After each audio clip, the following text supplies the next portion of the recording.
Daily news and analysis. We keep you informed and inspired. This is World Today. Hello and welcome to World Today. I'm Ding Hen in Beijing. Coming up, Xi Jinping emphasizes high-quality urban renewal in Shanghai inspection trip. China's imports from Africa surged sharply after Beijing expanded zero-tariff policy. Britain and the European Union sign Gibraltar Treaty easing border crossings. And Pentagon's internal estimates suggest that the Iran war cost for the United States could be as much as $100 billion. To listen to this episode again or to catch up on our previous episodes, you can download our podcast by searching World Today. First up, Chinese President Xi Jinping has highlighted high-quality urban renewal as a key driver for city modernization. He gave the instruction during an inspection tour in Shanghai's Huangpu district. The Chinese leader stressed a people-centered approach that consults residents on their needs, ideas, and feedbacks. Visiting an old residential area, Xi Jinping emphasized that renovation of the old neighborhoods is essential to building modern cities. He called on local officials to address people's urgent concerns with sustainable efforts and continue to improve public well-being. President Xi Jinping also highlighted communities as the basic unit of urban governance. He urged strong party leadership and better coordination between committees and property firms to build convenient living circles that truly serve the people. So for more, joining us now on the line is Professor Qu Qiang, joining us from Minzu University of China. Thank you very much for joining us, Professor Qu Qiang. Thank you very much.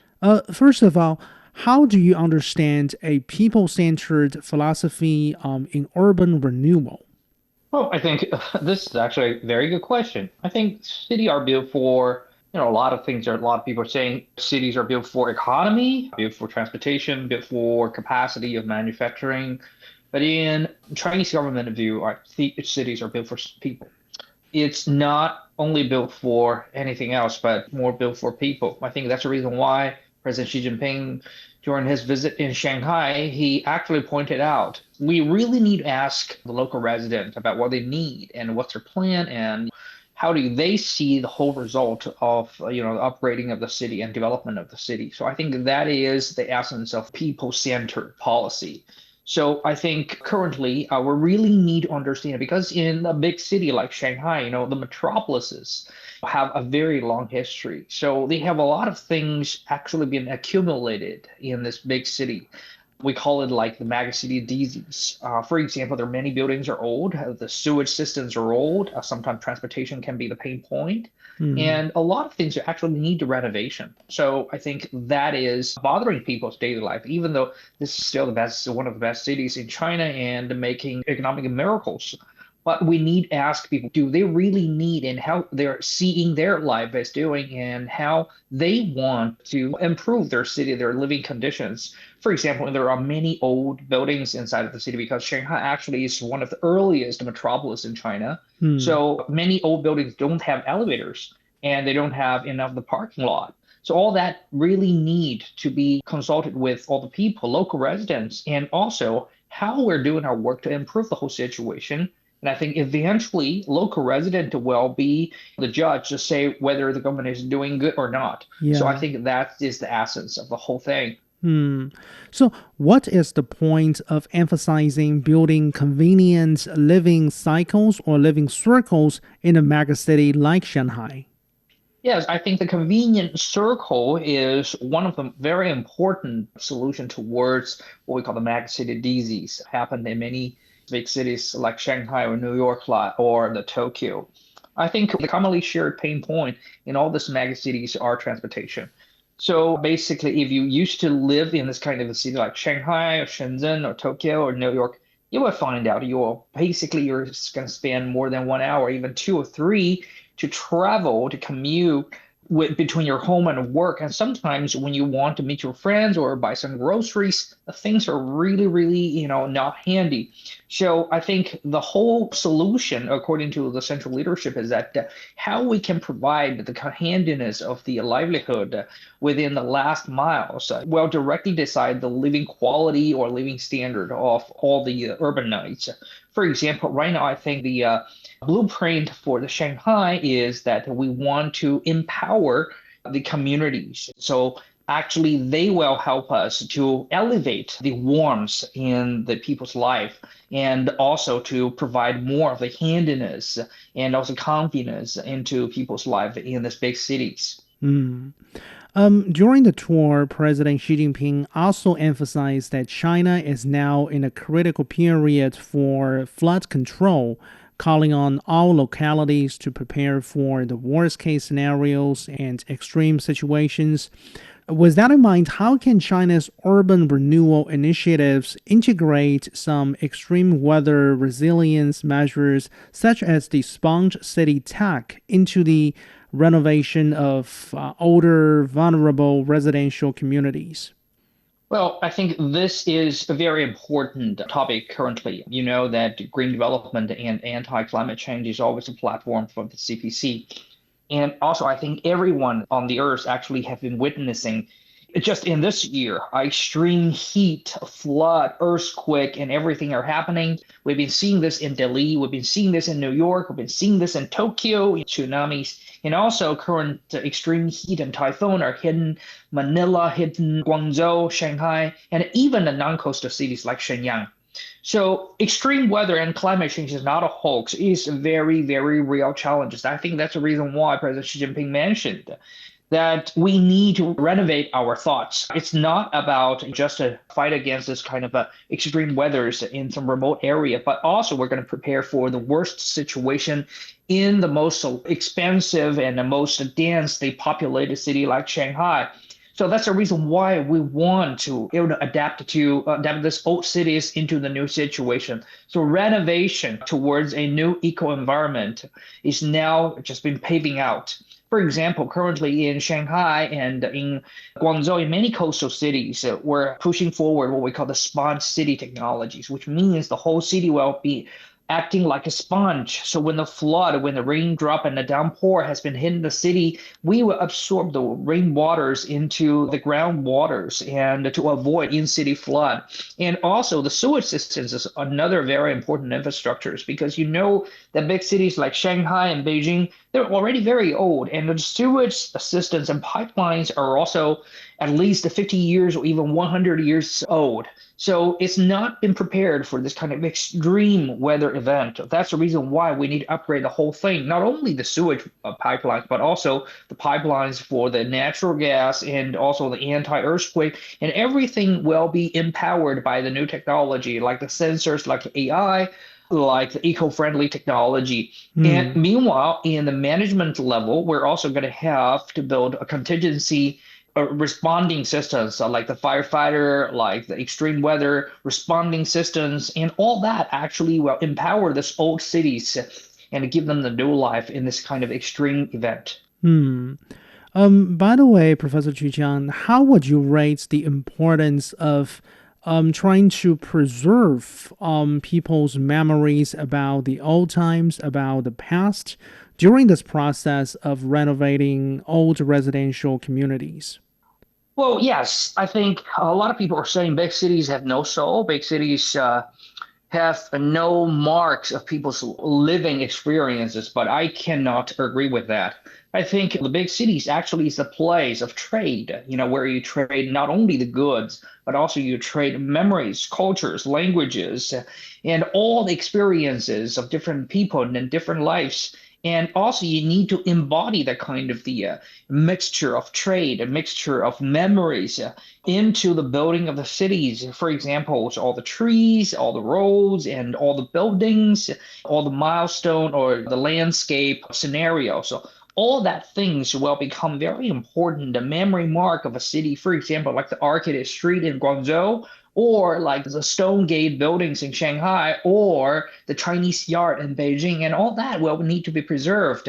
This is not only the architecture we're talking about, are also a symbol of memory, a symbol of culture we're talking about. When you see that, you immediately will recall all the mixtures and of the culture in that cities, and then you can just avatar yourself into those kind of living experiences, living like Shanghai or Beijing. So I think this is really, really important.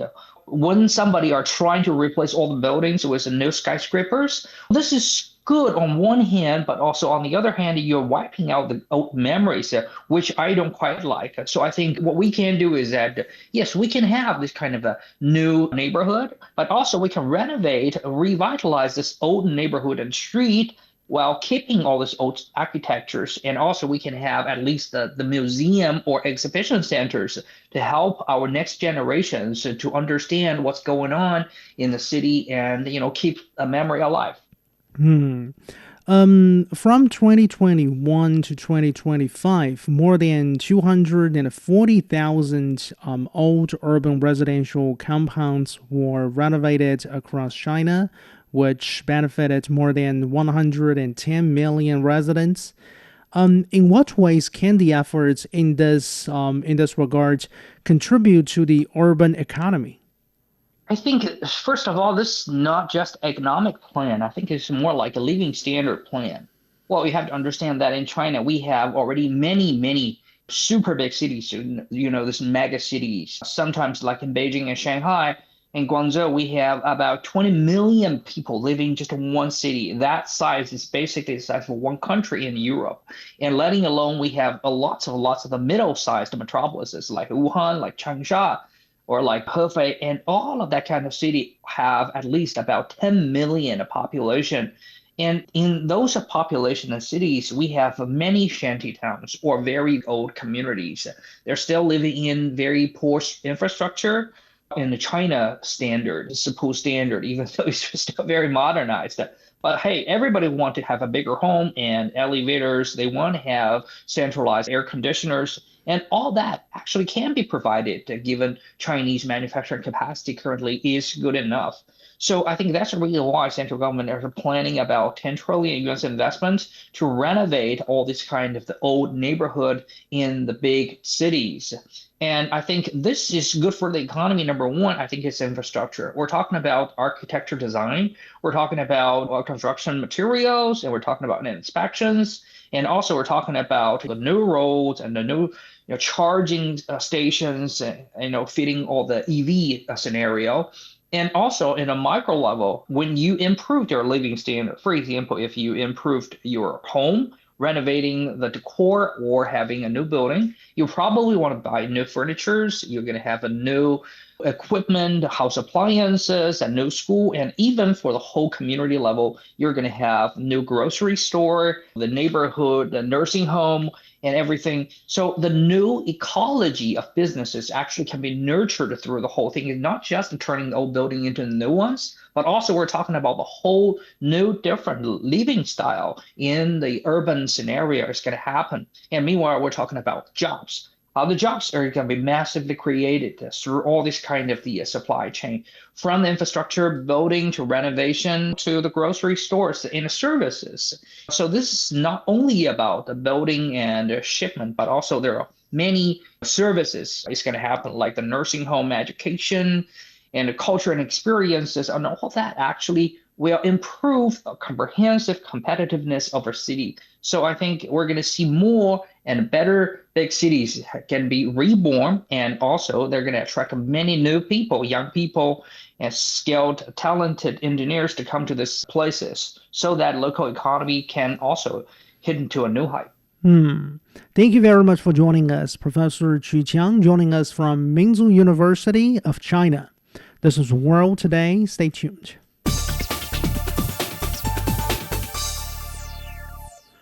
You're listening to World Today. I'm Ding Hen in Beijing. Africa's exports to China have increased significantly since Beijing expanded its zero-tariff policy across the continent in May. In May and June, China's imports from the African continent soared by 21.1% and 40.2% year-on-year, respectively. Apart from the strong momentum in terms of the imports of critical minerals, the tariff-free scheme is also opening up new opportunities for African exporters. For example, over the course of May, China's imports of shelled peanuts from Africa jumped 15-fold from a year earlier. Shipments of non-genetically modified soybeans rose by 8-fold. Imports of coffee and apple rose by 52% and 85% respectively. And sugar imports exceeded $1 million in May, up from just $200 in May 2025. So for more, joining us now on the line is Dr. He Wenping, African Affairs expert and Senior Research Fellow, joining us from the Chinese Academy of Social Sciences. Thank you very much for joining us. Thank you for having me, Dinghan. So, are the trade figures between China and Africa for May and June what you had expected earlier?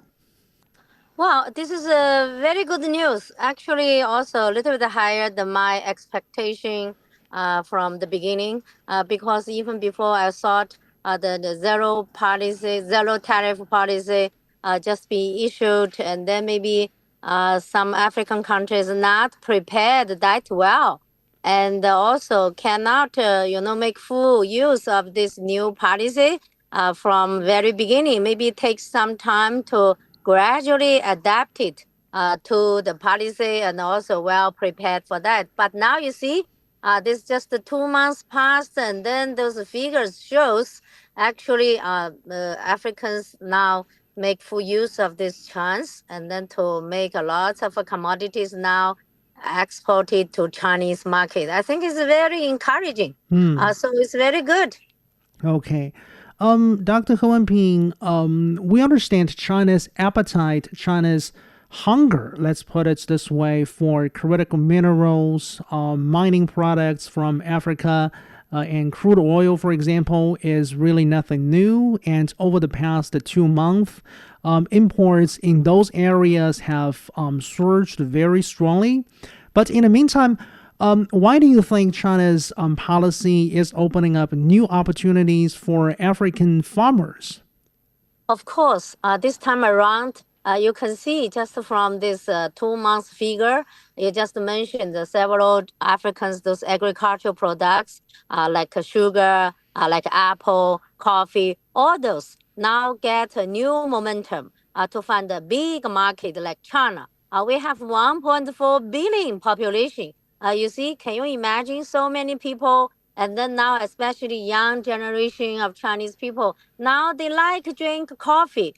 So every day, Yeah. drink a cup of coffee or even 2 cups coffee, now becoming a routine. So with huge population like that means a huge new market for Africans' agricultural products. So that is why now this is a new opportunity for Africans' agricultural sector now got a new development apart from those traditional one. You mentioned those raw material, but now open a new this space for Africans traditionally, because they're very strong also about agriculture. These products, this already get involved a lot of employment from Africa countries. So, by the way, when we talk about the strong momentum in terms of Africa's agricultural exports to China, to the Chinese market, what do you make of the role played by Africa's agricultural modernization? Oh, yes. Because when we talk about the agricultural development, we cannot just, stay on those very primitive, those agricultural. Also, agriculture also has a raw material. For example, like when we talk about coffee, you can go to the raw material, just the cocoa. Yeah. From the cocoa, and then you need to process it, becoming coffee, even coffee beans, and then coffee itself. And then even developed the final one that is a famous brand of this coffee. For example, now Ethiopia enjoys quite good reputation about their coffee because it's quite special. And then gradually its price also will gradually up. So this is with the value chain and also has been improved. And then those agricultural industry can be also bring more revenue to the country and also to the farmers. So this agricultural modernization means not only satisfied with those raw material of agricultural products, we also put more value on those raw material and then even introduce more like technical know-how, like big scale, those farming, and then even drones now in some Chinese rural area. Drones, this new technical know-how has been used for farming and like seeds, not just the handmade one. So that is low productivity, those outdated, those mandate. So in terms of all, like from planting and then harvesting and then even value added, all the processing of those raw agricultural products, all this chain of agricultural industry should be modernized. So that's the way we're now saying this is also good chance for improving Africans' agricultural modernization. So in other words, China has done a lot to help modernize the African continent's agricultural sector. And I guess not only modernization over there, but also in terms of the facilitation of the sales channels, the logistics. Since you talk about coffee from Ethiopia, I remember I once saw on this Alibaba Tmall platform some Rwanda coffee, I think. So very, very interesting. Because the Alibaba signed the EWAP agreement, the first one that was with Rwanda. That's why you can get your order. Okay. In Taobao. Good to know. So in a bigger picture sense, Dr. He, we know last year Washington under President Donald Trump slapped tariffs on both China and several other African economies. So against that backdrop, why does China's efforts to buy more from Africa matter? Wow, this matters a lot. You see, when Donald Trump closed the door to African countries, those products, China, go to another way around. We open our door widely. Zero tariff, but Donald Trump is increasing those tariffs even to Lesotho, Madagascar, those least developed African countries. So of course this caused to a big challenge for African countries. Their export to U.S. market even give a big blow to their economy. Look about Madagascar, even ends up with a power cut, and then even all those even water, sanitary water also short of, and then ends up Gen Z people march on the street and then make the government now in trouble. Even government down. So all this like a chain reaction because the tariff has been increased and then a lot of difficulty for the country's economy and then brought upon those Gen Z peoples, this resentment. They turn angry because the daily life has been influenced and then the government is in trouble. So this is all the bad thing, negative thing, like a ball, you kick off this one and then make another one rolling to the wrong direction. So all the cycling now bring trouble rather than bring up opportunity. Like China, this zero tariff policy. Yeah, we also kick off the ball. That ball is now you export more commodity, agricultural one to Chinese market. And then another ball being kicked off, that is bring you African countries more revenue and more income, and then which means more job. And the farmers will get happy. And then they will do more investment for planting the more like a banana, like a cocoa beans, and then to make them becoming coffee, and then goes to the China market again. So those balls, when rolling up, one kick off another one, another, all this positive one. So when they are circulation around, of course, that brings in prosperity, brings in this happiness for the people. Thank you very much for joining us. Dr. He Wenping, Africa expert and a senior research fellow, joining us from Chinese Academy of Social Sciences. You're listening to World Today. I'm Ding Han in Beijing. We'll be back after a short break.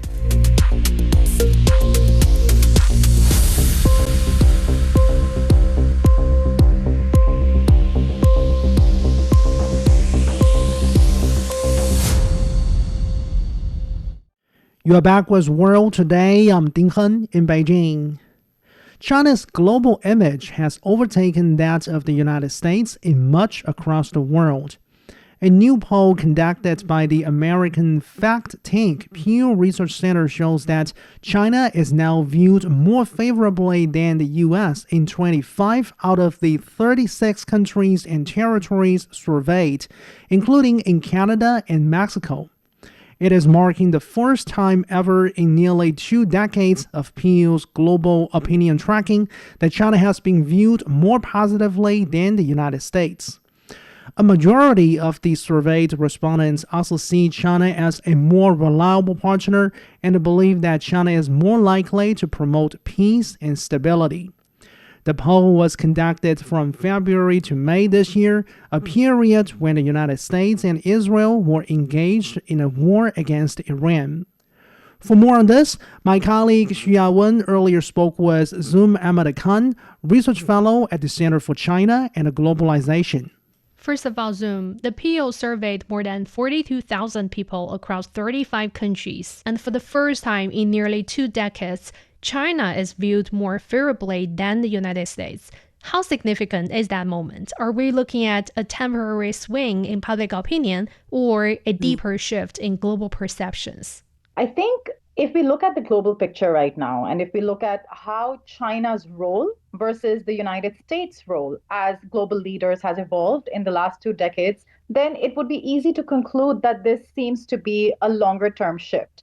Why do I say that? Number one, we know that China has increasingly stepped up as a country, as a responsible country, to play a leadership role, a stabilizing role in making global governance and things like the SDGs, climate change action, and also investing in emerging technologies that matter to a vast majority of the world increasingly. So these 2 decades have shown China as a country that is very involved in what matters to a vast majority of the people. And secondly, China is rising as opposed to a lot of predictions without waging wars. China has been rising peacefully, and China's share in the global GDP and also share of other countries, trade, investments is also increasing. On the other hand, we see the United States at this point, especially post 9/11, countless wars have been waged in the Eurasian region.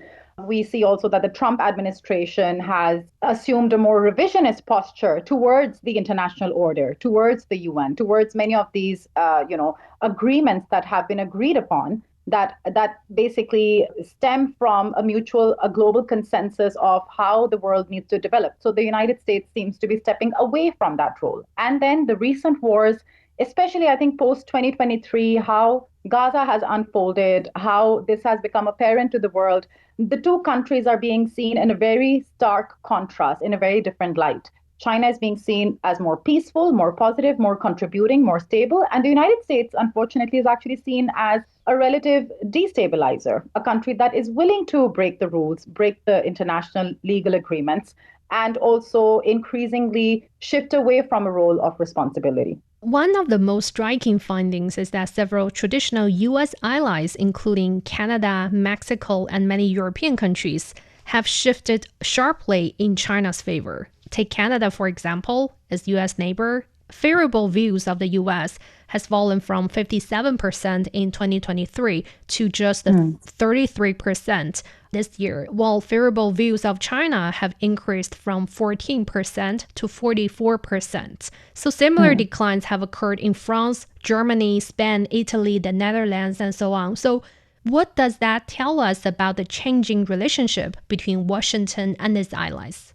I'll actually go back to, Prime Minister Carney's very famous speech at the World Economic Forum when he talked about the changing role and consciousness of middle powers in a world that is becoming more multipolar. And I think that is the consciousness that we see emerging. Obviously, when it comes to Canada and the stark negative perceptions about the United States have a lot to do with the tariff war that President Trump waged against Canada, which has been crucially damaging to many of the industries, a country that never expected to be treated this way.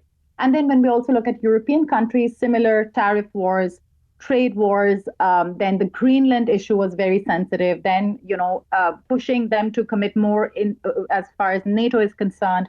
All of these are basically disrupting the conventional understanding of what US's allies can expect from the United States. This is number one. Secondly, I feel that a lot of the perception about China, that China is somehow a systemic threat, China is going to have the same posture that the United States had, but against the status quo powers, which include US allies. I think that perception is being addressed because China is certainly not doing that.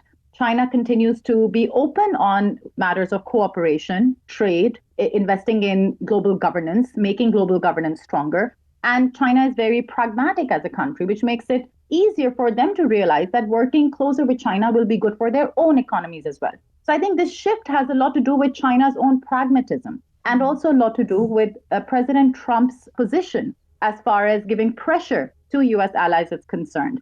And this is something that we can expect in a world where the powerful countries, where the status quo is essentially shifting. That shift is being perceived by other US allies, by status quo powers who are not the strongest country, but they feel that they are not winning. They are being made to pay more by a country that committed to them, which is Washington, of course, right? So they have this consciousness about what is pragmatic for them. And they also see China as a country that is not posing the kind of threat that they believed or they were told that it would. So this is, I think, overall a positive shift because we need more pragmatism in this world. We need countries to think about their own economic and practical and long-term interests. Well, the report suggests that the number of factors may have contributed to the decline in America's global standing during years of President Trump's second term. Then to what extent is this shift tied to Trump administration's policies? And to what extent does it reflect broader concerns about America's role in the world? And if there is a different administration in Washington in the future, do you think these perceptions could change again? It's difficult to give a sure shot answer. Now, firstly, the fact that American imperialism has been very brutal, has had very brutal manifestations in different parts of the world, even before President Trump took his first term in office. That made generally the global South very wary of how they want to get together, how they want to create platforms, institutions, multilateral organizations to increase their collective autonomy. So that recognition has been there pre-Trump, even in the global South at large. They don't want to de-link with the United States, but they definitely want to make sure that the US cannot weaponize its strength against them. And when it comes to President Trump's first and second term both, I feel the first term was definitely about, again, assuming a revisionist posture when it comes to international governance, when it comes to the UN international order. And that has been not very welcome by US allies as well. And in the second term, he repeats that. Now, I think President Biden did try to reverse that.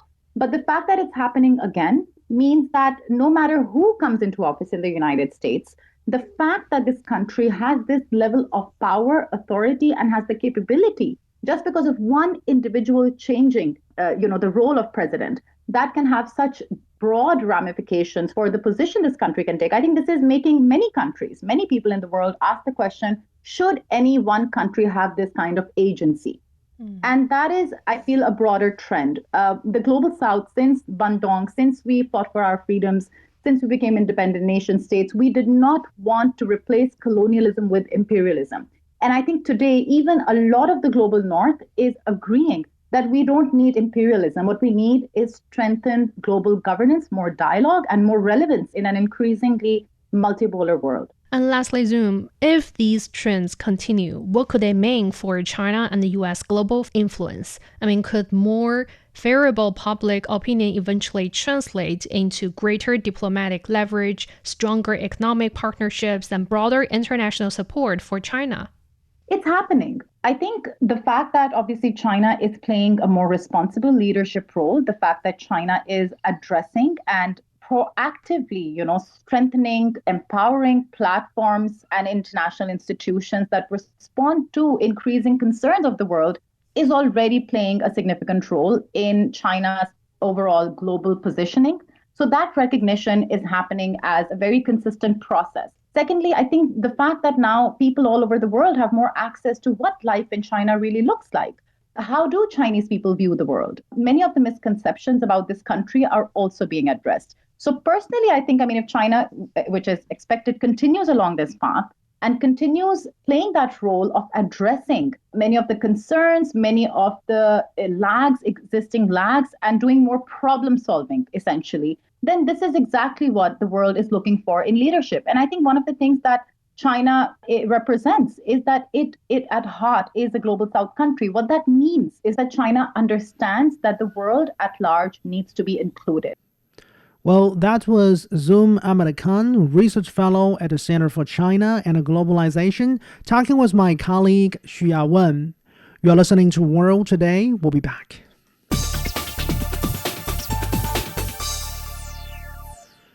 You're listening to World Today. I'm Ding Hen in Beijing.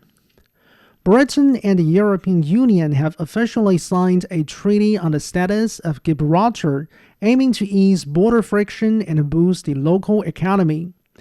Representatives from Britain, Spain, and the European Union finalized the agreement in Brussels. Under this deal, Gibraltar residents can cross into Spain using only their residence card, while Spanish citizens can do the same with their national ID cards.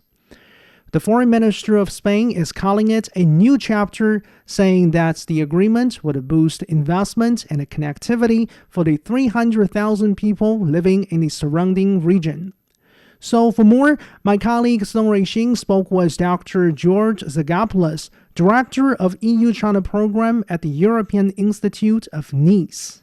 George, let's start with the fundamentals. Could you begin by explaining why Gibraltar has been a source of tension between Britain and Spain for more than 300 years, both historically and geographically?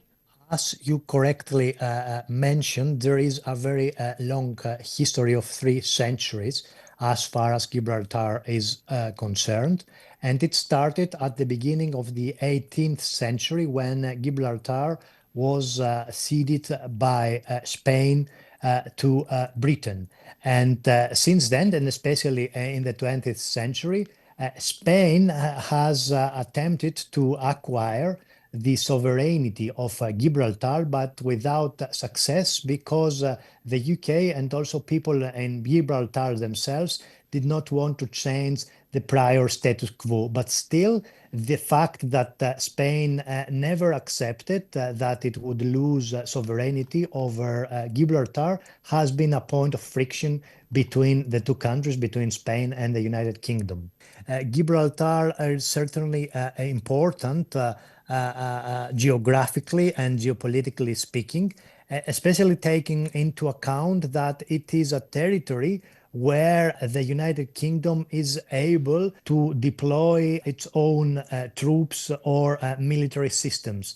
But beyond that, certainly, it is an area which is being placed in the context of more recent economic developments between the European Union and the United Kingdom as far as economic collaboration is concerned.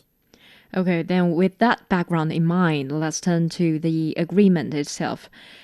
Does this agreement represent a genuine win-win for both sides, or does it effectively require Britain to make concessions on Gibraltar's sovereignty, even if the agreement avoids using that language?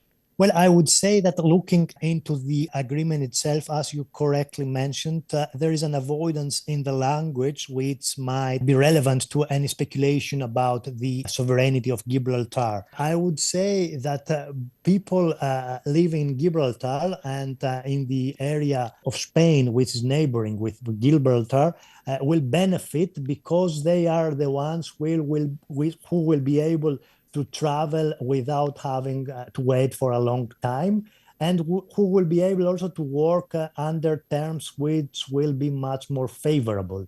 So looking at the society itself, I would say that it is a deal which will benefit both sides. As far as the relationship between the European Union and the United Kingdom is concerned, I would say that it is an agreement which is demonstrating that the two sides attempt as much as possible to join hands in the post-Brexit period. Okay, so you are saying it will benefit both sides. Then, of course, the governments are presenting the deal in very different political terms. Spanish Foreign Minister calls this a new chapter of trust and prosperity. How do you understand this, George? What exactly was the old chapter he was referring to? The old chapter Spain was referring to was covering a period during which Spain was making claims about the territory of Gibraltar and its sovereignty.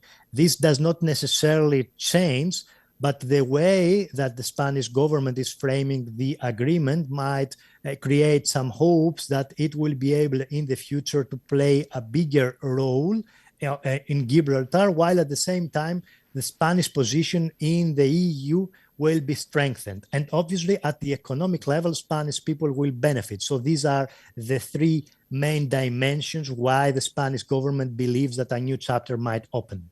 But why did Britain choose to conclude this agreement now? How do you evaluate the timing?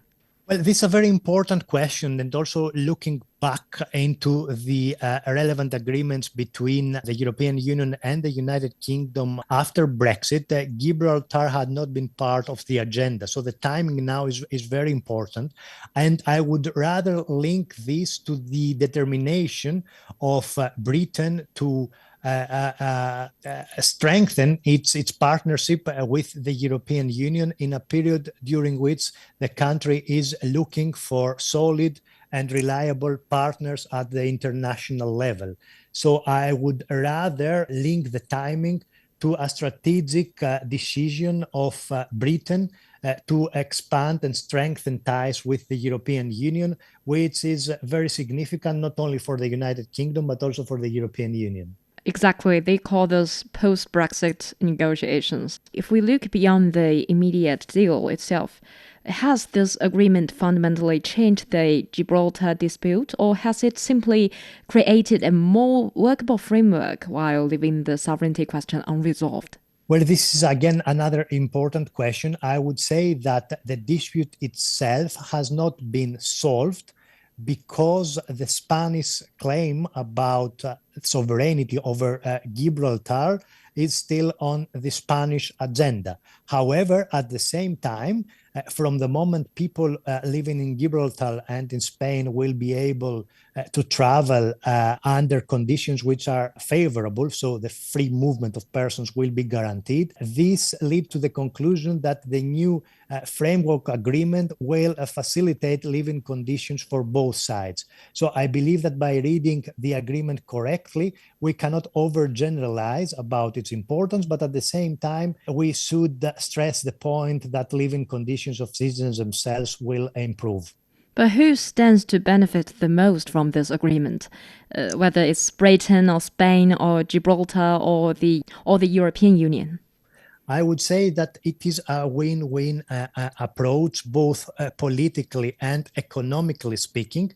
But again, this win-win approach needs to be placed into context because, as we said before, the dispute itself has not been solved. The European Union, for its part, might claim that it is managing to deal relations with Britain, including now Gibraltar. Spain will play the card of the free movement of persons, while people in Gibraltar themselves will be able to travel to Spain without having to wait in the queue. So they can all frame the agreement according to their own interests, presenting it as a win-win solution that will facilitate living conditions for citizens themselves. Under what conditions do you think this dispute could finally be resolved? I would say that looking into history, it is extremely difficult to believe that the Spanish position about the sovereignty of Gibraltar will change. So I wouldn't necessarily suggest that the agreement about the free movement of persons might be the beginning for another more important and structural deal to be reached. Historical differences themselves are still on the agenda, and that's why I wouldn't believe that a new era has started as far as a resolution of the problem itself is concerned. It is a different thing to talk about everyday conditions for citizens, and a different thing to discuss about the possibility to solve the existing long-standing problem. Well, that was Dr. George Zagopoulos joining us from the European Institute of Nice, speaking with my colleague Song Ruixing. You're listening to World Today. Stay tuned.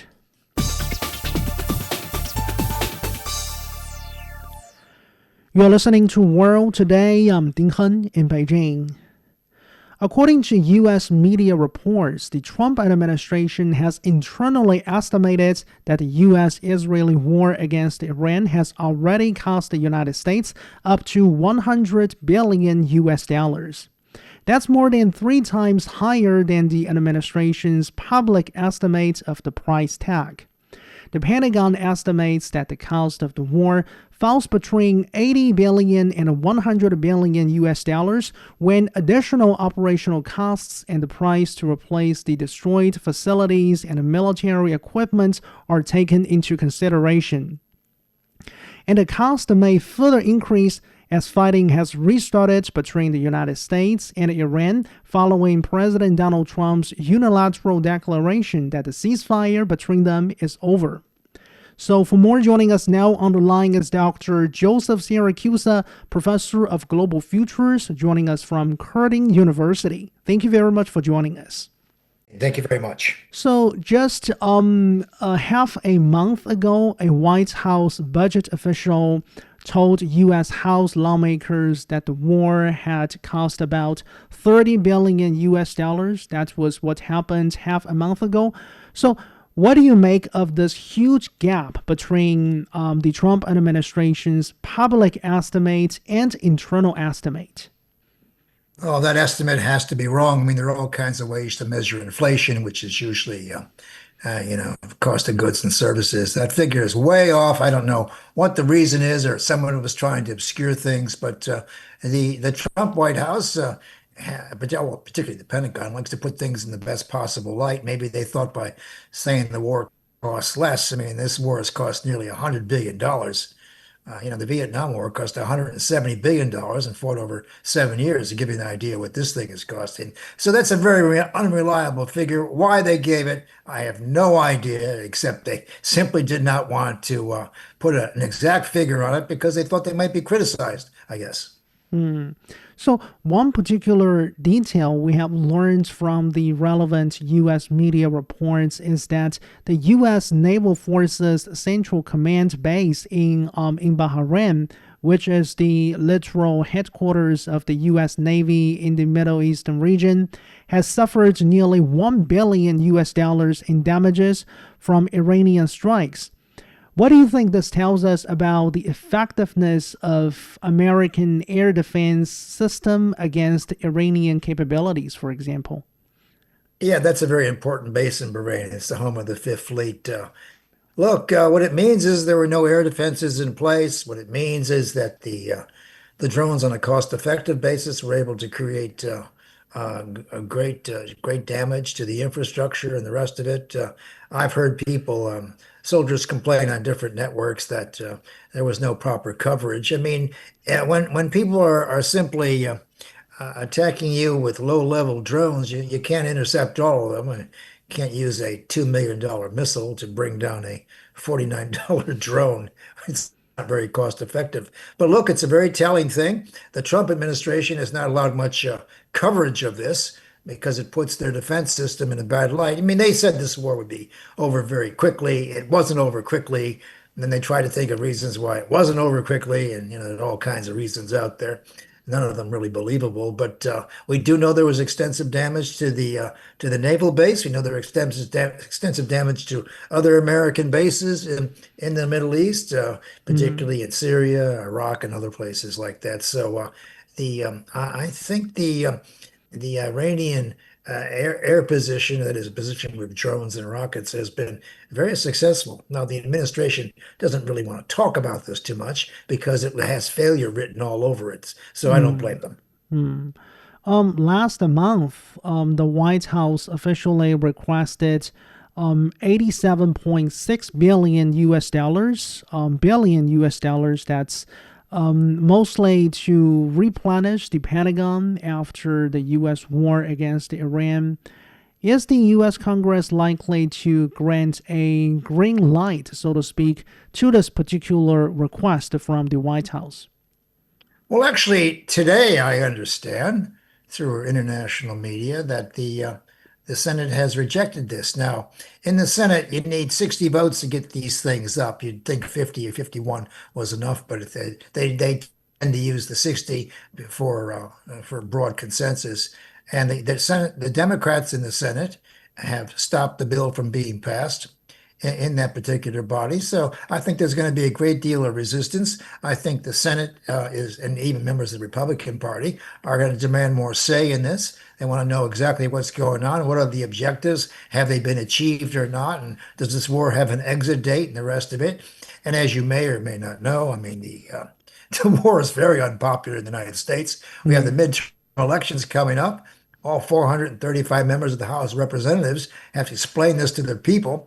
That is why inflation's going up and the war is going badly. That is, it's not been won by the Trump administration. That is, Iran has failed to surrender anything. And, and in the Senate, 33 senators are up for re-election. I think 17 of the Republicans are in seats where it's going to be highly contested. So now they have to explain to the American people what this war is about. And up till now, the administration hasn't really explained this too well to the Senate. It's told them, in fact, that the War Powers Act was no longer required because the war is over. Well, as you can see, in the last couple of days, the war has renewed, or whatever the conflict there is called. So Trump has put the senators in a very difficult position, and they're not in the mood to rubber stamp or green light anything. Yeah. So while on one hand, the military cost is really staggering according to those U.S. media reports, but in the meantime, it is also estimated that American consumers or average American households have absorbed an additional 69 billion US dollars due to this surging, gasoline prices caused by the closure of the Strait of Hormuz, for example. What is your thought on this? 1 minute. Well, yes. Well, the American people have paid $750 per family to cover the cost of the war. That is in terms of the cost in energy. And of course, the energy goes right through the American economy, creating uncertainty about wages, probably will raise the interest rates. It increases uncertainty about mortgages and car purchases. It makes everything more expensive. I mean, this war is taking a beating on the American public, and they're going to demand an explanation come November. Thank you very much for joining us. Dr. Joseph Siracusa, Professor of Global Futures with Curtin University in Australia. That's all the time for this edition of World Today. To listen to this episode again or to catch up on previous episodes, you can download our podcast by searching for World Today. And for further discussion, please follow us on X at CGTN Radio.